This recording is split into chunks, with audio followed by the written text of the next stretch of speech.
नमस्कार। दिल्ली का फैसला आ चुका है। आम आदमी पार्टी को बड़ा झटका लगा। अरविंद केजरीवाल, सिसोदिया समेत कई बड़े दिग्गज नेता आम आदमी पार्टी के चुनाव हार गए। आंकड़े बता रहे हैं आम आदमी पार्टी 22 पर सिमट गई है, वहीं बीजेपी 48 पर आगे है। और इन दिल्ली चुनावों से जुड़ी राजस्थान के लिए बड़ी खबर ये कि सीएम भजनलाल शर्मा ने जहां जहां प्रचार किया वहां बीजेपी को जीत हासिल हुई है। 5 सीटों पर प्रचार करने सीएम पहुंचे थे, 4 में जीत मिली है। दिल्ली में भी दिखाई दिया है सीएम भजनलाल शर्मा का जलवा। रोहिणी में प्रचार किया, जीत मिली। त्रिनगर में प्रचार किया, जीत मिली। शकोर बस्ती में प्रचार किया, वहां भी जीते। कृष्णानगर में प्रचार किया, वहां भी जीते। त्रिनगर में प्रचार करने सीएम पहुंचे, वहां भी भाजपा को जीत मिली है। तो उनकी नेतृत्व क्षमता, इनकी नेतृत्व कौशल का भी ये परीक्षा लगातार इस तरह के चुनावों में होती है, जब बाहर जाकर के सीएम प्रचार करते हैं और उसमें वो सफल होते जा रहे हैं। लगातार 5 सीटों पर प्रचार करने पहुंचे थे, 4 में भाजपा को जीत मिली है। शकूर बस्ती, कृष्णानगर, त्रिनगर, सभी जगह भाजपा ने जीत हासिल की है। राजस्थान की सीएम की बढ़ती स्वीकार्यता भी और उनकी नेतृत्व और कौशल, नेतृत्व क्षमता जो है उनकी, वो भी प्रमुखता से अब अन्य राज्यों में भी सामने आ रही है। रोहिणी सीट पर पहुंचे थे प्रचार करने, वहां भी भाजपा को जीत मिली है। मौजूदा आकलन यह कह रहा है कि 22 पर आम आदमी पार्टी और 48 पर भाजपा, कांग्रेस 0 पर। लगातार ग्राफिक्स के जरिए हम आपको दिखा रहा है। देखिए, जहां प्रचार करने पहुंचे, शकूर बस्ती में पहुंचे सीएम भजनलाल शर्मा, भाजपा को यहां पर जीत हासिल हुई है। कृष्णानगर पहुंचे, यहां भी भाजपा को जीत हासिल हुई। फिर आप देखिए त्रिनगर पहुंचे, यहां भी भाजपा को जीत हासिल हुई है। तिमारपुर पहुंचे, वहां जरूर आम आदमी पार्टी जीत गई है, लेकिन 5 में से 4 सीटों पर भारतीय जनता पार्टी ने कमल खिलाया और इन 4 सीटों पर भजनलाल शर्मा प्रचार करने के लिए पहुंचे थे, स्टार प्रचारक के नाते से। कृष्णानगर, त्रिनगर, रोहिणी, इन तीनों सीटों पर सीएम पहुंचे थे।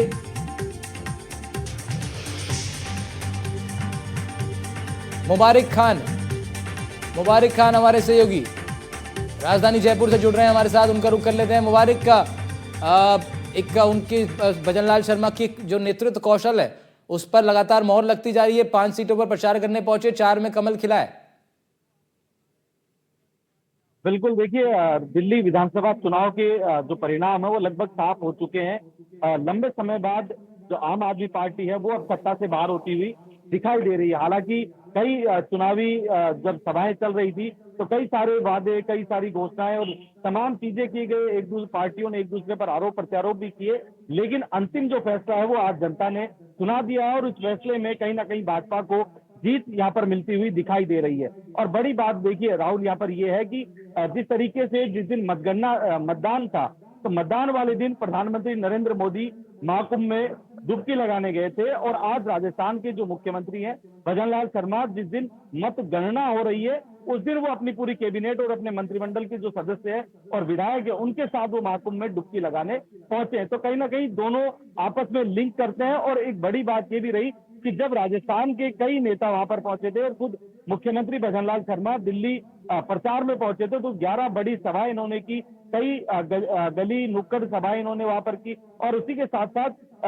अलग अलग जो इलाके थे वहां पर पैदल घूमकर भी जो है प्रचार प्रसार किया। और उसी का नतीजा ये निकला कि जिन 5 सीटों पर मुख्यमंत्री भजनलाल शर्मा ने प्रचार प्रसार किया उनमें से 4 सीटों पर भाजपा ने वहां पर जीत दर्ज की है। तो ऐसे में कहा जा सकता है कि जिन सीटों पर मुख्यमंत्री भजनलाल शर्मा ने प्रचार प्रसार किया उन सीटों पर 90% से ज्यादा का जो रेशियो है वो सामने आया है। तो कहीं ना कहीं बीजेपी और तमाम नेताओं में आज के चुनावी परिणाम से कहीं ना कहीं एक लंबे समय बाद, क्योंकि वर्ष 1993 के बाद दिल्ली में बीजेपी अपना कहीं ना कहीं सरकार नहीं बना पाई थी और एक लंबा इंतजार उन्हें करना पड़ा। करीब 32 सालों का एक लंबा वनवास काटने के बाद अब बीजेपी सत्ता में आती हुई दिखाई दे रही है। और हम ये कह सकते हैं कि राजस्थान के जिन नेताओं ने वहां पर प्रचार प्रसार किया उसका भी खासा असर दिखाई दे रहा है। और उसी के साथ मुख्यमंत्री जब भजनलाल शर्मा वहां पर प्रचार प्रसार करने गए थे तो उस दौरान उन्होंने चुनावी सभाओं में राजस्थान की जन कल्याणकारी जो योजनाएं थी उनका भी जो है जिक्र किया था। और आज जब मतगणना की जा रही है, नतीजे जब सामने आ रहे हैं, तो खुद मुख्यमंत्री आज महाकुंभ में है और उनके साथ उनका पूरा मंत्रिमंडल और विधायक भी वहां पर जो है वो मौजूद है। जी बिल्कुल मुबारक। और अच्छी, बहुत ठीक बात कही आपने कि राजस्थान की भी नीतियों को उन्होंने वहां पर जाकर के जब बात रखी तो जनता ने उस चीज़ को पकड़ा हाथों हाथ कि जहां जहां भाजपा की सरकार है वहां अगर इस तरह की नीति आ रही है तो शायद दिल्ली में भी ऐसा ही होगा। तो ये अच्छा प्रचार की स्ट्रैटेजी उन्होंने अपनाई थी। इधर सुशांत पारेख हमारे इनपुट एडिटर भी हमारे साथ जुड़ गए। सुशांत, अभी मैं और मुबारक यही बात कर रहे थे कि किस तरीके से सीएम जब दिल्ली आए और उन्होंने अपने प्रचार के भाषणों में, अपने संबोधनों में जिन नीतियों की बात करी, राजस्थान में लागू होने वाली नीतियों का जिक्र जब वो दिल्ली में करते हैं तो फिर उससे एक स्पष्ट संदेश लोगों के बीच में ये गया कि अगर भाजपा की सरकार बनेगी तो ऐसी ही नीतियां, इसी पैटर्न पर काम दिल्ली में भी होगा। ये प्रचार सफल हुआ है उनका। सुशांत, देखिए बिल्कुल, और संगठन में उनका एक लंबा अनुभव, लंबा तजुर्बा रहा है। दिल्ली में बहुत सारे इलाके ऐसे हैं जहां प्रवासी राजस्थानियों का बड़ा दखल है, खासतौर पे एनसीआर के लोगों का। और जिन सीटों पर वो गए, जहां पे उन्होंने, चाहे वो कृष्णानगर की बात करें, द्वारका की बात करें, मुंडका विधानसभा क्षेत्र हो, शालीमार बाग और रिठाला विधानसभा हो, मोतीनगर विधानसभा हो, इन सारी सीटों पर उनका जो फोकस था वो दो बड़े मुद्दों को लेकर था। एक तो वो ये समझाना चाह रहे थे कि डबल इंजन की सरकार के फायदे क्या होते हैं। राजस्थान में भाजपा की सरकार आने के बाद किस तरह से उन्होंने राजस्थान के लिए जो नीतियां लागू की हैं उनमें केंद्र से कैसे मदद मिली है। और दिल्ली के चुनाव में इस बार एक बड़ा मुद्दा ये जरूर था कि कैसे आम आदमी पार्टी और केंद्र सरकार के बीच टकराव की वजह से बहुत सारे ऐसे कल्याणकारी फैसले जो लागू हो जाने चाहिए नहीं हो पाए थे।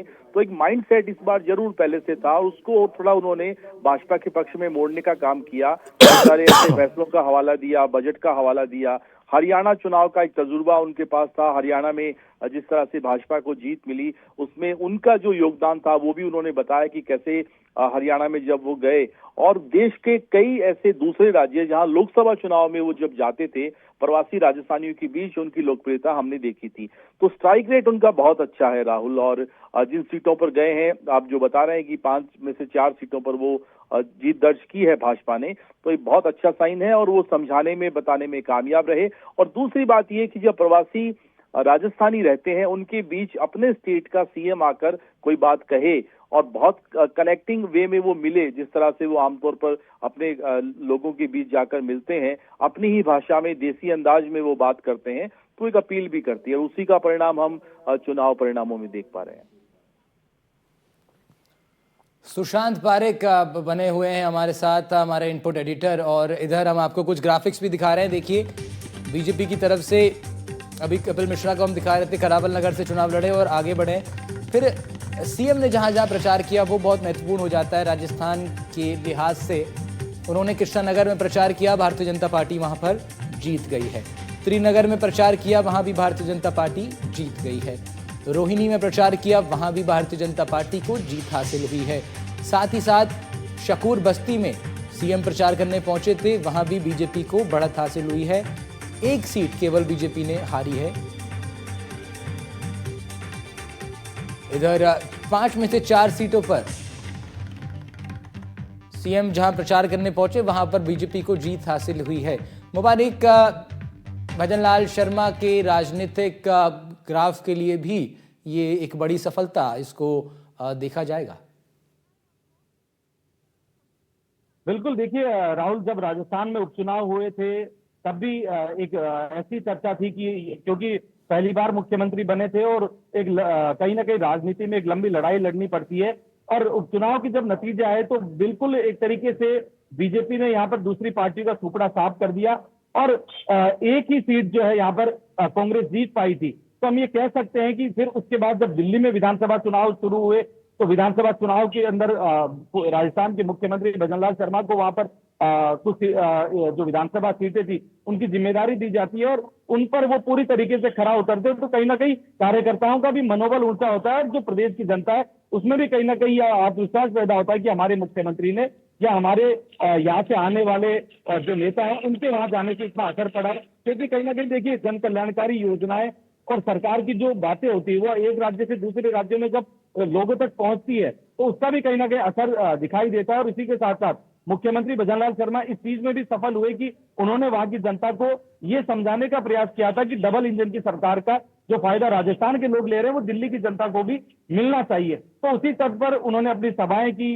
गलियों में पहुंचे, लोगों तक पहुंचे और प्रचार प्रसार किया। और खासतौर पर महिलाएं जो थी उन्हें भी कहीं ना कहीं उन्होंने जो महिलाओं को लेकर प्रधानमंत्री नरेंद्र मोदी की जो योजना है उनका बखान किया। जो प्रधानमंत्री आवास की बात थी, जो गरीबों को आवास देने की बात थी, वो बातें उन तक पहुंची और काफी हद तक वो पूरे प्रचार प्रसार जिस तरीके से उन्होंने किया उसमें सफल भी रहे। और उसी का नतीजा ये रहा कि जिन 5 सीटों पर उन्होंने प्रचार किया, उन 5 में से 4 पर बीजेपी ने वहां पर जीत दर्ज की है। तो कहीं ना कहीं एक बड़े बात हम ये कह सकते हैं कि मुख्यमंत्री ने जिन सीटों पर प्रचार किया वो भाजपा जीत चुकी है। जी बिल्कुल मुबारक, बहुत शुक्रिया आपका तमाम जानकारी के लिए।